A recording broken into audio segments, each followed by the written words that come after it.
Now question number 6. Two adjacent angles of a parallelogram have equal measures. Find the measures of each of the angle of the parallelogram. ठीक है, क्या बोल रहा है आपको? दो एडजेसेंट एंगल हैं जो पैरेललोग्राम के, वो क्या हैं? इक्वल है। ठीक है, एडजेसेंट एंगल हैं जो पैरेललोग्राम के, वो क्या हैं? इक्वल है। ठीक है, find the measure of each of the angle of parallelogram. ठीक है, आपको क्या करना है? हर एक एंगल की वैल्यू निकालनी है उस पैरेललोग्राम की। ठीक है, तो ये हमारा पैरेललोग्राम है, हमें गिवन है कि उसके दो एडजेसेंट एंगल क्या हैं? इक्वल। तो कोई भी अगर ये दो एडजेसेंट एंगल ले रहा हूँ तो ये दो एंगल क्या हैं? इक्वल। अगर आप ये दो एडजेसेंट एंगल लोगे तो ये दो इक्वल होंगे। अगर आप याला और याला एडजेसेंट एंगल लोगे तो ये दो इक्वल हो जाएंगे। अगर ये और ये लोगे तो ये दो एंगल इक्वल हो जाएंगे। ठीक है, मैं लेके चल रहा हूँ एंगल ए और एंगल डी, तो ये दोनों एडजेसेंट एंगल है, दोनों की वैल्यू क्या है? सेम है। Two adjacent angle of a parallelogram have equal major, means जो भी दोनों एंगलों की वैल्यू क्या होगी? सेम। अब we know that the sum of the adjacent angle of a parallelogram equal to 180। हमने प्रॉपर्टी में पढ़ा है कि जो एडजेसेंट एंगल का सम होता है पैरेललोग्राम का, वो कितना होता है? 180। इन दोनों एंगल का सम कितना होता है? 180। So the sum of adjacent angle equal to 180। ठीक है, इन दो का सम कितना होता है? 180। वैसे भी ये दो पैरेलल लाइन है और ये ए डी के ट्रांसवर्सल में को इंटीरियर का सम कितना होता है? वैसे भी 180। ठीक है, तो angle A plus angle D कितना देगा आपको? 180। ठीक है, अब एंगल डी किसके बराबर है? एंगल ए किसके बराबर है? डी की। उन्होंने बोला कि दोनों एडजेसेंट एंगल क्या है? इक्वल दे रखे हैं, इक्वल मेजर। तो जहाँ जहाँ एंगल डी है वहाँ पे मैंने क्या रख दिया है? Angle A. तो angle A plus angle A equal to 180 हो जाएगा। Angle A plus angle A कितना हो जाएगा? Twice of angle A. ठीक है, तो इक्वल टू 180। एंगल ए ऐसे ही रहेगा, तो 180 को डिवाइड करोगे 2 से, कितना आ जाएगा? 90। ठीक है, 90 आ गया। ये तो एंगल ए की वैल्यू आई है, आपको हर एंगल की वैल्यू निकालनी है। अब 90 प्लस बी। ठीक है, अब 90 प्लस बी करेंगे तो कितना आ जाएगा? 90 प्लस बी भी कितना देगा आपको? 180। ठीक है, अब ये प्लस ये भी कितना होगा? सम, इसका भी सम भी, इनका भी, ये भी क्या एडजस्टेंट एंगल, इनका सम भी कितना होना चाहिए? 180। तो angle A plus angle B भी कितना देगा आपको? 180। तो एंगल हमने भी कैलकुलेट करा, कितना आया? 90। एंगल बी ऐसी रहा इक्वल टू 180। एंगल बी ऐसे रहेगा, 90 रखी क्या हो जाएगा? माइनस का, मीन्स एंगल बी भी कितना आ गया आपका? 90। ठीक है, तो एंगल ए भी आपका 90 है, एंगल बी भी आपका 90 है, और एंगल ए किसके बराबर? डी के, मीन्स एंगल डी भी कितना हो गया आपका? 90। ठीक है, तो एंगल डी भी 90 आ गया, तो आपका डी भी 90 आएगा। और एंगल ए का अपोजिट क्या है? Angle C. पैरेललोग्राम में अपोजिट एंगल क्या होते हैं? इक्वल। तो एंगल ए 90 तो एंगल सी भी 90, एंगल बी 90 तो एंगल डी भी 90। ठीक है, because opposite angle in parallelogram are equal. So angle B equal to angle D equal to 90, means angle A भी, एंगल बी भी, एंगल सी भी और एंगल डी भी सब कितने डिग्री के हैं? 90 डिग्री के। ठीक है, question number 7. The adjacent figure hope is a parallelogram. Find the angle, measure x, y and z. State the parallelogram property you use to find them. ठीक है, आपको एक पैरेललोग्राम दे रखा है जिसका नेम क्या है? होप। टी। उसमें आपको एंगल की वैल्यू निकालनी है एक्स वाई जेड की, और आपको बताना है कि कौन सी प्रॉपर्टी आपने यूज़ करी इनकी वैल्यू फाइंड करने में। ठीक है, तो ये आपको फिगर दे रखा है, ये होप है। ठीक है, ये पैरेललोग्राम जिसका नाम क्या है? होप है। ठीक है, ये एंगल एक्स है, ये 40 गिवन है आपको, ये जेड गिवन है, ये वाई गिवन है और ये 70 गिवन है। ठीक है, वाई तो आपका क्या हो जाएगा? 40, क्योंकि ऑल्टरनेट इंटीरियर, जेड की शेप में बन रहा है angle.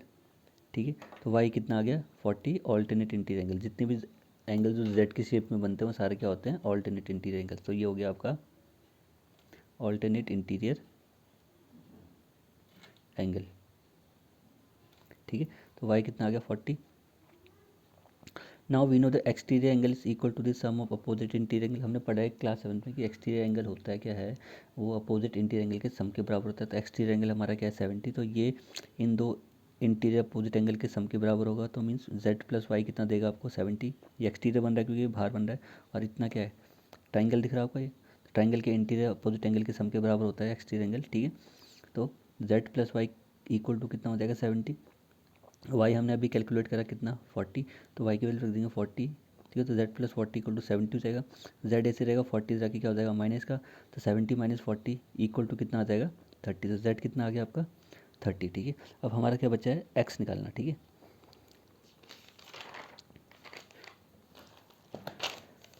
Now we know that in parallelogram adjacent angle sum is equal to 180। अब हमें पता है पैरेललोग्राम में जो एडजेसेंट एंगल होता है उनका सम कितना होता है? 180 होता है। ठीक है, तो पैरेललोग्राम में एडजेसेंट एंगल का सम कितना होता है? 180। तो ये और ये पूरा क्या एडजेसेंट एंगल है?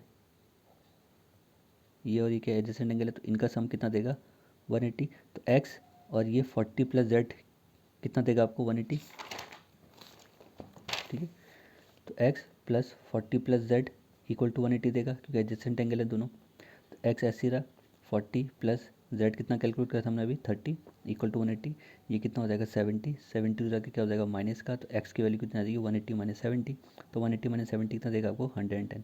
तो एक्स कितना आ गया आपका 110, ठीक है। तो एक्स की वैल्यू निकाल ली हमने, वाई की निकाल ली और जेड की निकाल ली। ना question number 8, the following figures guns and runs are parallelogram, find X and Y, ठीक है। अब क्या बोल रहा है आप, क्वेश्चन नंबर 8 में आपको दो पैरेललोग्राम दिए हैं गन्स और रन, ठीक है। आपको एक्स और वाई की वैल्यू निकालनी है। तो फर्स्ट फिगर जो आपका है वो क्या है गन्स, ठीक है।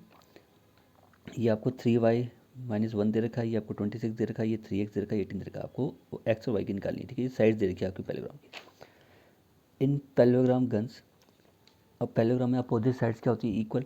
तो जी यू किसके बराबर हो जाएगा एस एन के, जी एस किसके बराबर हो जाएगा एन यू के। ये साइड इसके अपोजिट है तो दोनों इक्वल हो जाएगी, ये साइड इसके अपोजिट है, ये दोनों इक्वल हो जाएगी। तो S G equal to N U, G U equal to S N, ठीक है।